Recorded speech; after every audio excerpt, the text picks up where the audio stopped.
વડીલો, તમને જો ભગવાને દીકરી આપી ને તને રમાડી લેજો, પ્રેમ કરી લેજો. 20 વર્ષની જાય ને ક્યારે પારવડાની જેમ ઉડી જાય ને ખબર નહીં પડે. જોતામાં દિવસો વયા જાય મારા બાપ.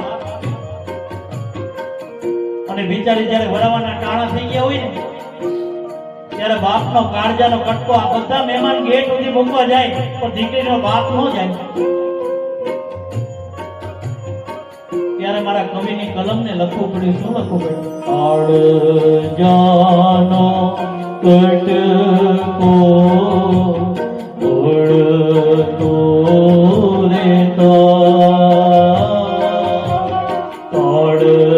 જાનો કટકો ઉડગો રેતા